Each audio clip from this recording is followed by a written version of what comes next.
श्रीरामाष्टकम् भजे विशेषसुन्दरं समस्तपापखण्डनं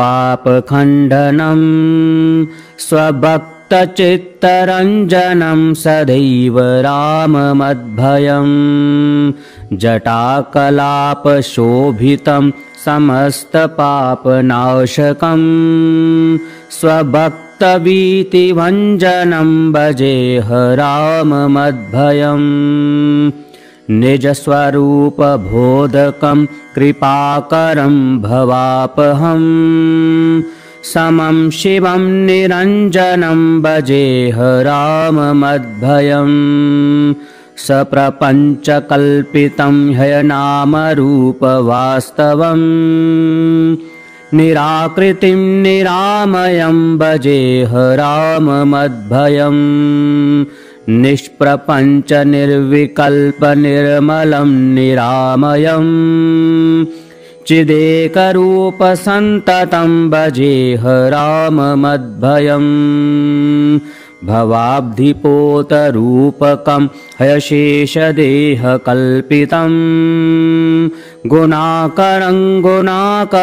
भजेह राममद्भयम् महासुवाक्यबोधकैरविराजमानवाक्पदैः परब्रह्मव्यापकं भजेह राममद्भयम् शिवप्रदं सुखप्रदं भवच्छिदं भ्रमापहम् विराजमानदेशिकं भजेह राममद्भयम् भजेह राममद्भयम् रामाष्टकं पठति यः सुकरं सुपुण्यं भ्यासेन भाषितमिदं शृणुते मनुष्यः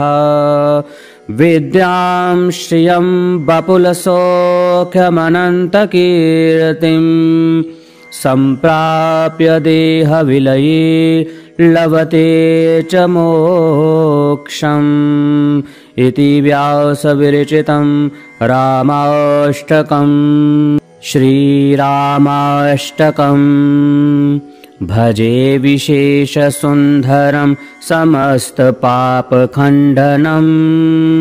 स्वभक्तचित्तरञ्जनं सदैव राममद्भयम् जटाकलापशोभितं समस्तपापनाशकं स्वभक्तभीतिभञ्जनं भजेह राममद्भयम् निजस्वरूपबोधकं कृपाकरं भवापहं समं शिवं निरञ्जनं भजेह राममद्भयम् सप्रपञ्चकल्पितं ह्यनामरूपवास्तवम् निराकृतिं निरामयं भजेह राममद्भयम् निष्प्रपञ्च निर्विकल्प निर्मलं निरामयं चिदेकरूप सन्ततं भजेह राममद्भयम् भवाब्धिपोतरूपकं हयशेषदेहकल्पितं गुणाकरं भजेह राममद्भयम् महासुवाक्यबोधकैरविराजमानवाक्पदैः परब्रह्मव्यापकं भजेह राममद्भयम् शिवप्रदं सुखप्रदं भवच्छिदं भ्रमापहम् विराजमानदेशिकं भजेह राममद्भयम् भजेह राममद्भयम् रामाष्टकं पठति यः सुकरं सुपुण्यं भ्यासेन भाषितमिदं शृणुते मनुष्यः विद्यां श्रियं वपुलसौख्यमनन्तकीर्तिं सम्प्राप्य देहविलये लभते च मोक्षम् इति व्यासविरचितं रामाष्टकम् श्रीरामाष्टकम् भजे विशेषसुन्दरं समस्तपापखण्डनं स्वभक्तचित्तरञ्जनं सदैव राममद्भयं जटाकलापशोभितं समस्तपापनाशकं स्वभक्तभीतिभञ्जनं भजेह राममद्भयम् निजस्वरूपबोधकं कृपाकरं भवापहं समं शिवं निरञ्जनं भजेह राममद्भयम् सप्रपञ्चकल्पितं ह्यनामरूपवास्तवं निराकृतिं निरामयं भजेह राममद्भयम् निष्प्रपञ्च निर्विकल्प निर्मलं निरामयं चिदेकरूप सन्ततं भजेह राममद्भयम् भवाब्धिपोतरूपकं हयशेषदेहकल्पितं गुणाकरं गुणाकरं भजेह राममद्भयम् महासुवाक्यबोधकैरविराजमानवाक्पदैः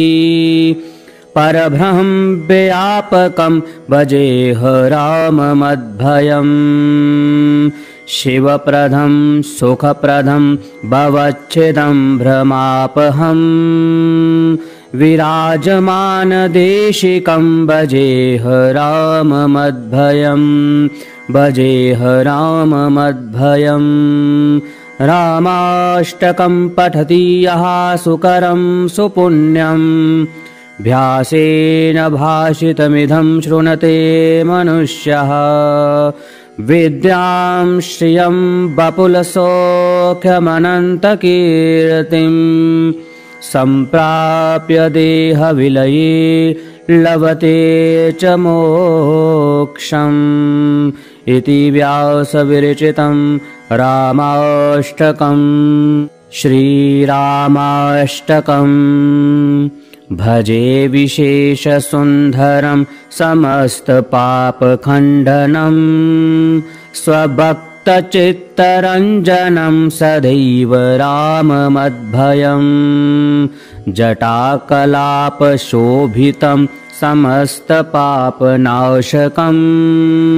स्वभक्तभीतिभञ्जनं भजेह राममद्भयम्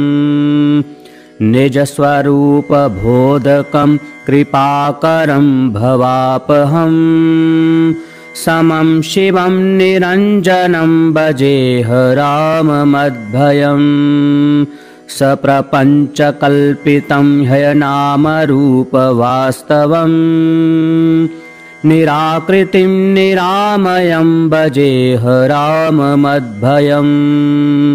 निष्प्रपञ्च निर्विकल्प निर्मलं निरामयं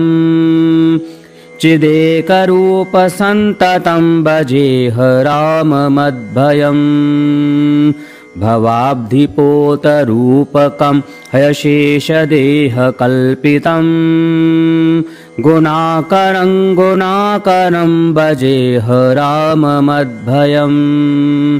महासुवाक्यबोधकैरविराजमानवाक्पदैः परब्रह्मव्यापकं भजेह राममद्भयम् शिवप्रदं सुखप्रदं भवच्छिदं भ्रमापहं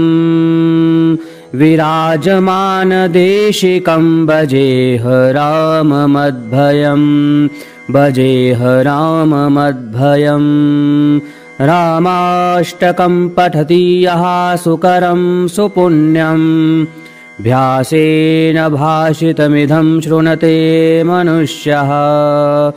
विद्यां श्रियं वपुलसौख्यमनन्तकीर्तिं सम्प्राप्य देहविलये लभते च मोक्षम्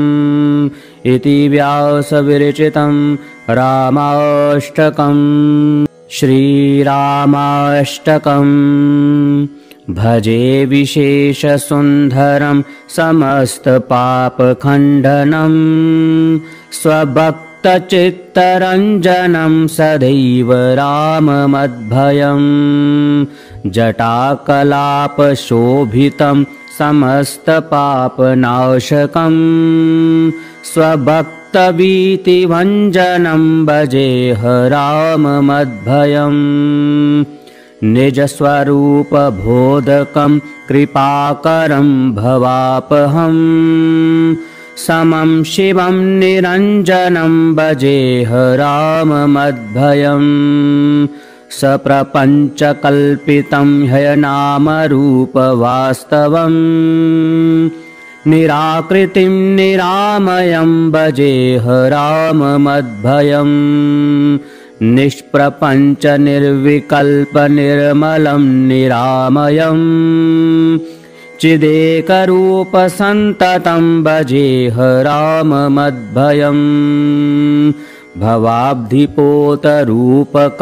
हयशेषदेहकल्पितं गुणाकरं गुणाकरं भजेह राममद्भयम् महासुवाक्यबोधकैरविराजमानवाक्पदैः परब्रह्म व्यापकं भजेह राममद्भयम् शिवप्रदं सुखप्रदं भवच्छिदं भ्रमापहं विराजमानदेशिकं भजेह राममद्भयम् भजेह राममद्भयम् रामाष्टकं पठति यः सुकरं सुपुण्यम् भ्यासेन भाषितमिदं शृणुते मनुष्यः विद्यां श्रियं वपुलसौख्यमनन्तकीर्तिं सम्प्राप्य देहविलये लभते च मोक्षम् इति व्यासविरचितं रामाष्टकम्।